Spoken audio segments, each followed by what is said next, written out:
Hello, welcome to Arul tailor. நம்ம blouse cut பண்ணும்போது lining துணி வந்து சுற்றளவு கம்மியாக இருக்கும். நம்ம வந்து ஒரு பாருங்கள் 2 இன்ச்சு நான் கம்மி பண்ணி தான் மடிச்சு விட்டு கட் பண்ணியிருக்கேன். ஒன் சைடு மட்டும் ஒரு பக்கம் கரெக்டாக இருக்கும். அந்த கம்மியாக இருக்கிற பக்கம் நம்ம கட் பண்ணும்போதே மார்க் பண்ணி வச்சுட்டு சும்மா சின்ன கிளாத் கட் பண்ணி அதை மட்டும் ஜாயின் பண்ணால் போதும். பாருங்கள், ரெண்டாக மடிக்கும் போது இந்த மாதிரி மடித்து கட் பண்ணி பாருங்கள். ஒன் சைடு மட்டும் நீங்கள் ஜாயின் பண்ணால் போதும்.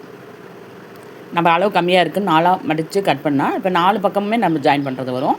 இது வந்து பாருங்கள், இது ஒரு சைடு அது ஒரு பக்கம் ரைட் லெஃப்ட்டு கரெக்ட் பண்ணி வச்சு ஜாயின் பண்ணிங்கன்னா நம்ம தைக்கும் போது இந்த பிசுறு உள்ளே போகிற மாதிரி மேல் துணி தைக்கும் போது கரெக்ட் பண்ணி தைச்சிட்டிங்கன்னா நம்ம ஜாயின் பண்ண பிசுறும் மேலே தெரியாது, நீட்டாக இருக்கும். ரொம்ப பாருங்கள், ஈஸியாக அந்த ஜாயின் பண்ணிக்கலாம். துணி கம்மியாக இருக்குதுன்னு நம்ம வந்து எப்படி கட் பண்ணுறதுன்னு யோசனை பண்ணாமல் இது மாதிரி கட் பண்ணி பாருங்கள்.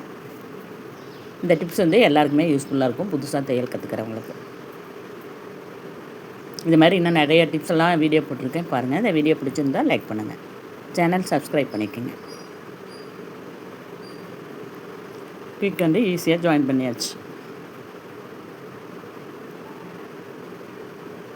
ஓகே, பாய். தேங்க்யூ.